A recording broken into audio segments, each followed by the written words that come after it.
Bueno, movimiento plano restringido, rotación no centroidal. Mi nombre es Leandro Lara Báez, soy estudiante de Ingeniería Electromecánica de la Universidad Pedagógica y Tecnológica de Colombia. Voy a enfocarme en la rotación no centroidal. Para esto, el libro de Mecánica Vectorial para Ingenieros de Bird Johnson relaciona el plano restringido vinculado a aquellos cuerpos rígidos que se mueven bajo restricciones determinadas. Por ejemplo, las manivelas deben girar alrededor de un eje fijo. Las ruedas deben rodar sin patinar y las bielas describir ciertos movimientos prescritos. En tales casos existen relaciones definidas entre las componentes de la aceleración del centro de masa del cuerpo considerado y su aceleración angular. Se dice que el movimiento correspondiente es un movimiento restringido. Continuando, vamos a analizar el tema de rotación no centroidal. Este es un caso especial del principio de D'Alembert. En este caso, entonces, tenemos en cuenta que la rotación no centroidal es un tipo específico de movimiento restringido. Acá lo que podemos ver es una barra la cual vamos a analizar. Esta se encuentra en movimiento plano y esto es exactamente no rotación centroidal. Vamos a ver dos tipos de estos casos específicos, el que vamos a analizar, y más adelante veremos movimiento de rodamiento. Bueno, acá tenemos dos eslabones. Un eslabón que está definido por la letra A y otro por la letra B. Tenemos en consideración que tienen unas restricciones de desplazamiento de movimiento. El eslabón en el punto B tiene una restricción a solamente generar desplazamientos verticales y el eslabón en el punto A tiene una restricción a solamente generar desplazamientos horizontales. Entonces ya tenemos restricciones en ese movimiento y eso nos ayuda para analizar estos sistemas y es algo que ya hemos trabajado antes, bien sea analizando situaciones estáticamente o dinámicamente. Entonces, recordando el principio de D'Alembert, lo que tenemos acá es un movimiento con traslación y rotación. Entonces hacemos el diagrama de cuerpo libre, que es esto que estamos viendo, pero entonces al igualdad recordemos que tenemos rotación y traslación. Entonces tenemos masas por aceleraciones, que se refiere a las traslaciones en X y en Y por alfa en términos de rotación. Esta sería adecuada para entenderlo y acá tendríamos el peso, que sería la W, ya que estamos teniendo en cuenta la masa. Acá vemos una fuerza P que estaría actuando sobre el eslabón A como alándolo y además también aparecen unas fuerzas normales. Entonces, ¿qué podemos suponer de este diagrama? Que no hay fricción, porque si lo hubiera tendríamos una fuerza contraria al movimiento. También tenemos otra manera de analizar esto y es poner fuerzas efectivas en el mismo elemento pero en sentido contrario e igualar a cero. Porque al final esto es una ecuación, recordando cuando igualábamos fuerzas en el diagrama de cuerpo libre, acá igualamos a masas por aceleraciones o I por alfa, y esto lo hacemos porque estamos trabajando con movimiento y como ya dije antes, hay aceleraciones. Entonces, ¿qué pasa cuando nosotros tratamos el tema de rotación no centroidal? Listo. Les voy a explicar qué significa exactamente y para ello citaré o les recordaré un poco qué nos decía al principio de D'Alembert, que el movimiento de una placa está completamente definido por la resultante y el momento resultante alrededor de G, de las fuerzas externas que actúan sobre ella. También las fuerzas externas que actúan sobre un cuerpo rígido son equivalentes a las fuerzas efectivas de las diferentes partículas que lo constituyen. Cuando se habla de fuerzas efectivas, se habla de masas por aceleración y de I por alfa. ¿Listo? Entonces, si le damos análisis matemático, tenemos tres ecuaciones en el principio de D'Alembert, que son estas tres. Tendremos una sumatoria de fuerzas en X, una sumatoria de fuerzas en Y y una sumatoria de momentos con respecto a G, que sería igual a un I por alfa. ¿Listo? Vean esto. Esto es como un diagrama de cuerpo libre. Vean, se ubican todas sus fuerzas que están actuando sobre el punto G. Esas son fuerzas externas, pero acá esto acá ya no va a ser igual a cero. Esto ya se iguala a un I por alfa y a una masa por una aceleración, dependiendo de qué tipo de sumatorias estamos haciendo, si sea en X o en Y, o sumatoria de momentos. Como estamos en rotación, entonces decimos que la sumatoria de momentos que generan estas fuerzas es igual a un I por alfa, pero con respecto al centro de rotación. Muy importante. En el principio de D'Alembert, esta partícula o esta situación siempre, o sea, siempre hay una rotación con respecto al un punto de rotación, centro de masa, centro de gravedad. Eso recordémoslo muy bien porque acá nosotros en el centro, en rotación no centroidal, aquí nosotros ya vamos a actuar sobre este punto, sobre este centro de masa, pero aquí ya va a haber una rotación, o sea, distinta al centro de masa. ¿Listo? Entonces, acá tenemos una rotación no centroidal. Tenemos un cuerpo rígido, pero entonces acá ya con respecto, ya no con respecto al centro de gravedad, o sea, sí, aquí ya con respecto al centro de gravedad es que vamos a realizar el análisis. Ya no es con respecto al punto donde está rotando, como vimos con D'Alembert, que era que si estaba rotando con respecto al centro de masa, pero pues simplemente uno hacía una sumatoria de momentos, se igualaba a 1 y por alfa. En cambio acá ya tenemos una rotación con respecto a O, tenemos un punto de rotación. ¿Qué pasa entonces? Que al no rotar sobre G, como ya no rota sobre G, entonces aparecen unas aceleraciones normales, que sería esta aceleración normal, que es igual a una R por una W al cuadrado, y también aparece una aceleración tangencial, que es igual a un radio por un alfa, que son estas que tenemos acá. ¿Listo? Y esto ya sería lo nuevo, con respecto al centro de gravedad. O sea que aquí es donde nosotros vamos a hacer nuestro análisis, y ya no lo vamos a hacer sobre el sobre el punto de rotación. Entonces, ¿qué se hace? Tenemos un cuerpo rígido rotando, con respecto a un O, acá está. Entonces primero se hallan todas estas fuerzas, esta F1, F2 y F3, que son fuerzas externas, y acá en O podríamos decir que esto es un pasador, y tenemos todas las reacciones, tenemos reacciones en Y y reacciones en X sobre ese pasador. Y ojo, que aquí ya no igualamos a cero, porque ya no estamos en un diagrama de cuerpo libre, sino a un I por un alfa, y a masas por aceleraciones, tangenciales y normales. ¿Qué es importante tener en cuenta si yo me ubico en O?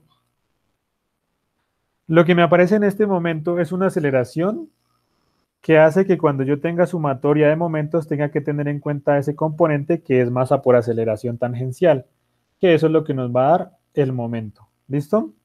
Y haciéndole los análisis matemáticos, entonces tenemos esta ecuación que es una sumatoria de momentos que nos da un I, eso es una sumatoria de momentos que nos da un I por alfa más un MAT por R. Entonces recuerden que ese MAT esto es una fuerza efectiva, o sea, es equivalente a una fuerza. Entonces, si es una fuerza que está desplazada con respecto al punto de giro, esto estaría generando un momento. ¿Listo? Recuerden que esta fuerza está actuando acá, y aquí hay una distancia desde el centro de giro a este centro de masa. Entonces, al hacer ese análisis, eso equivale a un momento que se da esa distancia de O a G. ¿Listo? Y esa distancia se denomina R barra, que es la que tenemos acá. Entonces, si decimos que la aceleración tangencial es alfa por R, recordemos las fórmulas: aceleración tangencial igual a alfa por R, entonces la reemplazamos acá, aceleración tangencial igual a alfa por R, entonces ya podríamos sacar factor común de ese alfa, dejar un solo alfa, y tendríamos una R acá. ¿Listo? Entonces, ¿qué nos quedaría? Nos quedaría de esta manera. Entonces, sacando factor común, quedaría el momento de inercia más masa, momento de inercia más masa por R al cuadrado, que vendría siendo el teorema de ejes paralelos. ¿Listo? Y ya de esta manera se puede hallar directamente, la sumatoria de momentos, teniendo en cuenta que es si se está rotando con respecto a un punto distinto del centro de masa. Aquí estaría la fórmula. ¿Listo? Sumatoria de momentos es igual a 1 I sub O, que es con respecto al sentido de giro. ¿Listo? Entonces, vamos a resolver un problema. Bueno, vamos a darle análisis matemático a este problema y a resolver las preguntas del mismo usando todo lo que hemos aprendido en esta unidad de movimiento plano de cuerpos rígidos, fuerzas y aceleraciones. Dice el enunciado: la parte A o B de un mecanismo se compone de una barra de acero OB de 400 milímetros soldada a un engrane E de 120 milímetros de radio, que puede girar alrededor de una flecha horizontal O. La impulsa un engrane D, y en el instante que se muestra tiene una velocidad angular en el sentido de las manecillas del reloj de 8 radianes por segundo, sobre segundo. y una aceleración angular en el sentido contrario a las manecillas del reloj de 40 radianes sobre segundo al cuadrado. Si la barra OB tiene una masa de 3 kilogramos y el engrane E una masa de 4 kilogramos y un radio de giro de 85 milímetros, vamos a determinar la fuerza tangencial ejercida por el engrane D sobre el engrane E y las componentes de las reacciones en la flecha O. ¿Listo? Como podemos ver y a partir del enunciado, el problema trata de dos engranes. Tenemos el engrane D y el engrane E. El engrane D mueve al engrane E. Cuando este gira, hace que este rote y como dice por acá, que rota en sentido contrario a las manecillas del reloj. Bueno, lo mueve de tal forma, entonces, lo hace mover de esa forma, ¿listo? Bueno, lo que vamos a calcular es la fuerza de contacto. Esa fuerza de contacto que se ejerce acá. ¿Listo? Se ejerce en este punto. Y también las reacciones en O. Tenemos las reacciones en Y y unas reacciones en X. ¿Listo? En la resolución nosotros debemos trabajar con dos diagramas de fuerzas. Entonces acá están nuestros dos diagramas de fuerzas. Tenemos este diagrama de fuerzas externas y tenemos este diagrama de fuerzas internas. En el primer diagrama, como se muestra acá, tenemos las fuerzas externas que están actuando sobre el elemento y en este las fuerzas producidas, y en este tenemos las fuerzas producidas por la masa, que las llamaremos internas. ¿Listo? Externas tenemos entonces la fuerza de contacto, que es una fuerza tangencial que está acá. Esta vendría siendo ser nuestra incógnita, la que vamos a averiguar, la que nos está pidiendo el problema. Y tenemos una reacción en Y, una reacción en X, que serían nuestras dos incógnitas más. También tenemos la fuerza peso, tenemos dos fuerzas peso, que es una de la varilla y una del engrane. Y internas, ¿qué tendremos en las internas? En las fuerzas internas tendremos las producidas por la aceleración normal, una aceleración tangencial. Normal, recordemos que va hacia el centro, que sería la que está ejercida por la varilla, y una tangencial, que es producida por el movimiento de rotación de la varilla. ¿Listo? Es la que va en rotación. Bueno, primero vamos a calcular lo que es la sumatoria de momentos. Entonces vamos a hacer una sumatoria de momentos en el diagrama 1 y una sumatoria de momentos en el diagrama 2. Esto igualado. ¿Listo? En este diagrama el único momento producido sobre el eje centro de O, entonces vendría a ser F, que es esa fuerza tangencial, por el 0,120 milímetros. Entonces esto va a ser igual a este otro momento, que ya vamos a mirar qué tenemos acá internamente, que podamos igualar la ecuación. Entonces, ponemos nuestra primera parte. Bueno, entonces tenemos acá este momento producido por el momento que es F por 0,120 milímetros y vamos a igualarlo. Entonces para eso recordemos las fórmulas. ¿Qué fórmulas vamos a usar? Entonces este momento es producido por, acá está, entonces vamos a usar esta fórmula la vamos a usar, que es el momento, este momento es producido por el momento de inercia por la aceleración angular. Observamos la fórmula, el momento es igual al momento de inercia por la aceleración angular por más una masa por una aceleración tangencial por un radio. Este sería el caso, entonces como hemos visto, vamos a tener el momento de inercia del engrane E por la aceleración angular. ¿Listo? Entonces nos llevamos esa formulita y vamos a igualar. Entonces, ¿qué es la primera que tenemos? Tenemos un momento de inercia IE por una aceleración angular por un alfa, que seguía en la fórmula, más un I o B, que es este de acá, por un alfa, más tenemos una masa OB, por una aceleración OB, que tenemos acá, por un radio. ¿Listo?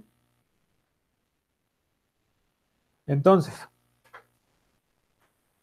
y como vimos también, entonces acá, ¿qué otras fórmulas vamos a usar?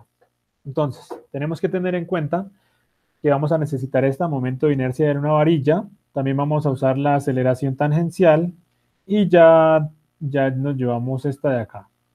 ¿Listo? No sé qué otra. Ah, esta también la necesitamos. Momento de inercia. ¿Listo? Entonces vamos a copiarlas y las pegamos. Las tenemos ahí para resolver el ejercicio. Entonces, como dice el enunciado. Entonces, el enunciado dice que acá tenemos 85 milímetros de radio de giro. Tenemos la aceleración angular, que es 40 radianes sobre segundo al cuadrado. También el radio que vamos a usar, también lo tenemos, que es de 400 milímetros. ¿Listo? Y obviamente estas medidas pues las vamos a manejar en metros para poder resolver estas operaciones. Entonces acá tendríamos las fórmulas. ¿Listo? Tenemos momento de inercia en IE, en IOB, y tenemos una aceleración que es igual a un alfa por un radio. ¿Listo? Entonces, continuemos.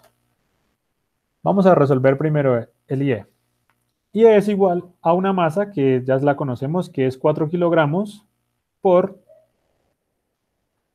un radio de giro que es 0,085 por metro, y esto va al cuadrado. Tenemos un resultado de 0,0289 kilogramos por metros al cuadrado. Lo vamos a anotar a un lado. Ahora vamos a resolver el IOB, que tenemos una masa que es de 3 por L, que es el radio, sería de 400, 0,400. Esto va al cuadrado sobre 12, tendríamos un resultado de 0,04 kilogramos metro cuadrado. Apuntamos estas fórmulas y ahora ya vamos a seguir resolviendo. Ya tenemos estas dos, entonces, ¿qué sigue? Entonces podemos establecer que 0,120 por F va a ser igual por el momento de inercia E por alfa más IOB por alfa más una masa OB por un alfa por un radio. ¿Listo? Entonces,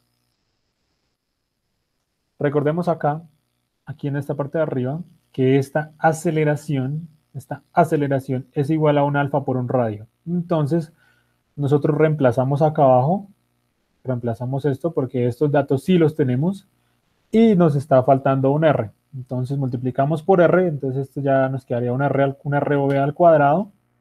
Listo. Entonces, esto nos quedaría al cuadrado. Ahora solamente reemplazamos. Entonces, ¿qué podemos reemplazar? 0,120 por la fuerza es igual a un IE, que es 0,0289 por un alfa, que recordemos que esa velocidad angular es de 40 radianes por segundo al cuadrado, más un IOB, que lo conocemos, 0,04, ya lo calculamos, por un alfa, que es 40, más una masa que es de 3, ya la conocemos, por el alfa, que es 40, por el radio, que es 0,200, y esto al cuadrado. ¿Listo? Esto nos da un resultado de 0,120 por F, que es igual, haciendo las operaciones del lado derecho, nos da 7,556. Si pasamos 0,120 a dividir, entonces tendríamos que F es igual a 63 newtons. Y tendríamos la fuerza tangencial. Y esa es la resolución a nuestra primera pregunta. Ahora, ¿qué viene? Vamos a calcular las reacciones en Y y en X, que es la otra pregunta. Entonces, ¿qué vamos a hacer? Vamos a hacer la sumatoria de fuerzas verticales o en Y, la sumatoria de fuerzas en Y. ¿Listo? Entonces, tenemos las siguientes. Tenemos una fuerza que va en caída, entonces esta fuerza la vamos a colocar como menos, más la reacción en I que va hacia arriba. Tenemos una reacción en I que va hacia arriba, entonces esta sería positiva, una RY, que es reacción en I, reacción en Y, perdón. Ahora hacia abajo, ¿qué tenemos? Tenemos dos pesos, tenemos estos dos pesos, entonces si van hacia abajo van a quedar negativos, tenemos un menos un WE y menos un WOB. Vemos que ya no tenemos más sumatoria aquí, ya no tenemos más fuerzas en Y, entonces en este diagrama, entonces vamos a pasar al otro, esto lo igualamos, y acá ¿qué tenemos? En este tenemos una masa de OB, acá está. Si ven, está efectuando una fuerza hacia arriba, entonces va a llegar positiva y esa está multiplicada por la aceleración OB, que esa es la normal, no tenemos ninguna otra, entonces ya simplemente volvemos a nuestras fórmulas. Entonces, bueno, ¿qué vamos a usar nosotros acá en estas fórmulas? Entonces acá tenemos que tener en cuenta la fuerza peso, vamos a tener en cuenta aceleraciones, entonces ya sabemos qué es lo que vamos a usar, entonces vamos a reemplazar. Entonces, W es igual a una masa por una gravedad. ¿Listo? ¿Cuánto vale W? W vale 4 kilogramos por 9,81, que es la gravedad. Entonces W nos va a valer 39,2 newtons.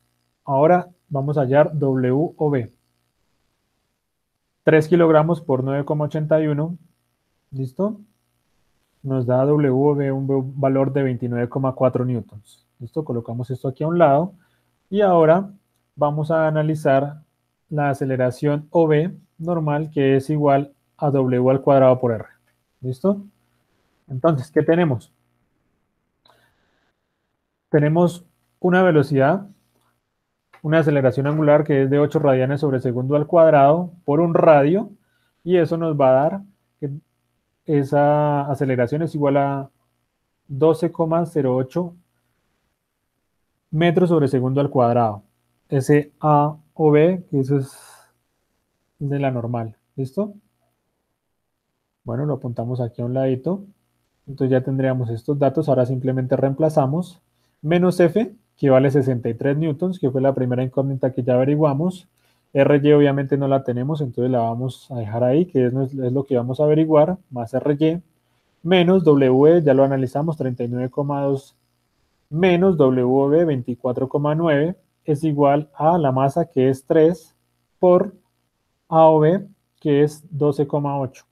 Entonces, al despejar RY nos va a quedar que RY es igual a 170 newtons. ¿Listo? Esa es nuestra primera reacción en Y. Ahora vamos a hacer una sumatoria de fuerzas en X para poder hallar la reacción en X. Muy bien. Entonces, ¿qué tenemos?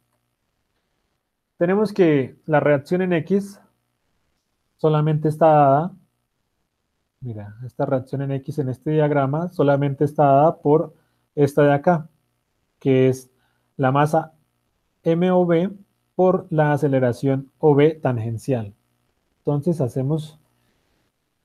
vamos a reemplazar, que tenemos que Rx es igual a esa masa reemplazamos la aceleración tangencial, que vendría siendo igual a un alfa por un radio, que esos datos sí los tenemos. Entonces tenemos Rx es igual a 3 por 40 por el radio, que sería 0,200, y esto nos da un valor de Rx es igual a 24 newtons. Entonces ya tendríamos nuestra segunda reacción. De estos dos diagramas, entonces, ¿qué obtenemos? En respuesta a la pregunta del ejercicio, tendremos una fuerza. La fuerza de contacto es de 63 newtons, va hacia abajo. Tenemos una reacción en Y de 170 newtons, como va hacia arriba nos indica la flechita, y una reacción en X de 24 newtons hacia la derecha. ¿Listo? Ya con esto hemos concluido y le hemos dado respuesta a las preguntas del ejercicio usando los conocimientos que hemos aprendido de rotación no centroidal. Si quieren confirmar con el libro, entonces acá tengo una captura de pantalla del libro, vamos a ver, y efectivamente, miren, aquí está, F, 63 newtons, reacción en X, 24 newtons, reacción en Y, 170 newtons. Perfecto, muchas gracias.